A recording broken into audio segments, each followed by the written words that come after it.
All right, so basic patch, basic drywall patch. We're using Home Depot's HDX how-to. Pretty simple. I did 3 coats because I missed a little spot, but you can definitely do this with 2 coats with some hot mud. Basic, simple. Let's get into it. We'll show you what I use, and you guys can see me, watch me sand some drywall.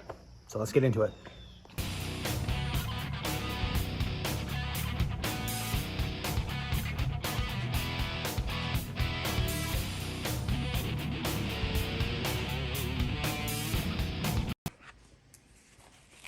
All right, so we've got the 6x6. HDX is Home Depot's brand, but Lowe's has theirs as well. So pretty simple, pretty straightforward. You know, you sand it, you've basically make sure that it's a level surface up here, and then you slap this baby on. It's got a little bit of adhesion to it. It's got a little bit of glue on the back of it. So it'll go basically just like that. And then we can add our first layer of mud here. So let's get to it. All right, tools and materials for this job. You're gonna need some sort of knives depending on the size of your patch. We're doing a 6x6 patch, but I have, you know, you got your, this is an 8. Then you got your regular 4.5 blade, 4-inch. And then I have a 10-inch as well. It depends on the size of your patch, and then a little trowel. You got your joint compound. There's a lot of them out there on the market. You know, whatever works for you. Small patches, it really doesn't matter. You can use hot 5-minute mud, make it a quick job for you. All my patches are 2-visit jobs. I don't do just single visit patch. That's not the service I provide. But I do have light, so you can check your work, make sure you're not missing any areas. You got your dust sander. These ones are my favorite one. These 3Ms. They're a little expensive, but I do recommend them as well. 80 grit, a 120 grit, and then obviously your patch, different sizes for different size patches. And that's pretty much the gist of it. I would recommend some, you know, if you're sanding in an area that you don't want to get dust on, make sure you use plastic, lay down a little plastic, you know, your 0.7 mil plastic, so you don't get the customers or anybody's property dirty with the drywall dust. So this is all we have. This is pretty much the gist of it. Pretty simple.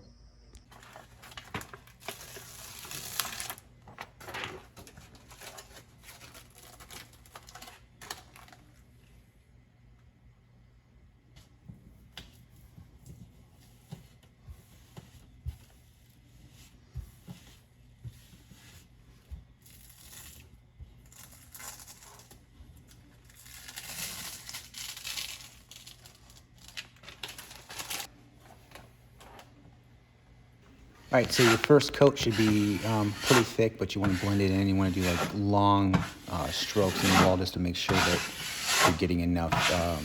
You want to blend the actual patch into the wall and make it as less noticeable as possible. So this first one is just basically getting mud on the patch and around it as well, and making sure there's enough mud everywhere to blend it in, sand it in, and blend it in. So that's what I'm doing right here.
All right, we got it all dried up. You can see the little outline of the actual patch itself, which is fine. Looks like somebody touched it right there, but we'll take care of that.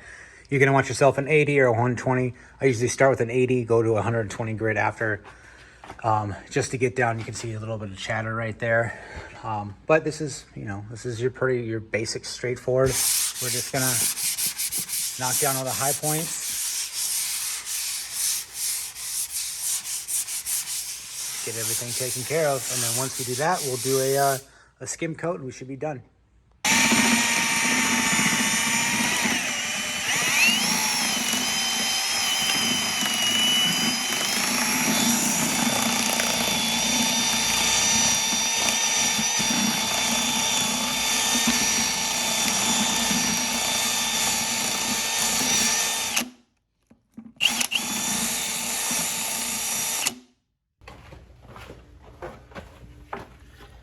So you don't need, this is a small job, you don't really need like a pail, but just basically gonna, it's 5-minute mud, so we're gonna have to work a little fast, but the whole point is to even it out completely so you can't see any kind of marks of where the hole is. And I should have probably added a little more water to this, but it is what it is. So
all right, got the fan on it. Should be pretty dry here in probably 20-30 minutes. I know it says 5-minute mud, but that's a false. You got a little line right here, so we'll have to do one more little skim coat, and then it'll be done, ready. You can sand it and prime it. All right, once it's dry, you're gonna just put your hand over it. You can feel I have a small little spot right here. I usually do a 120 for the second coat, just to smooth everything out. And that's basically it, and then we'll see what we have.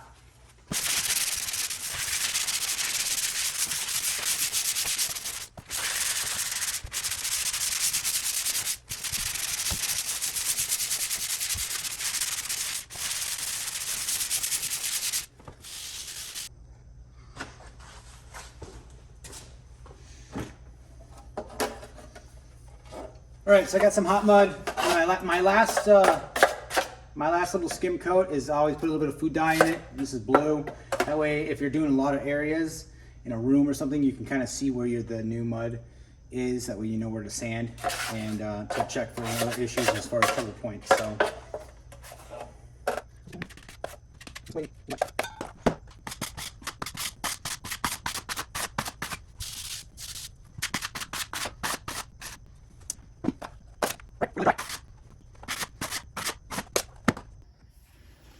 All right, so our little blue dye last finish, little mud mixture dried.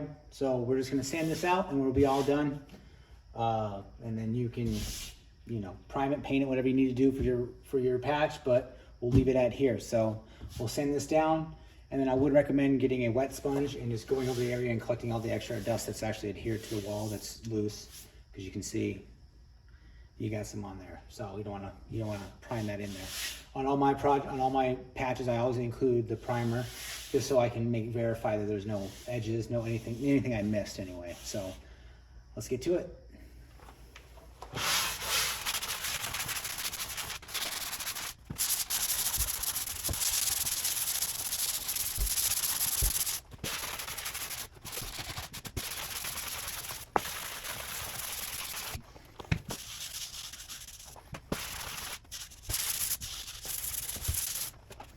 All right, that is it.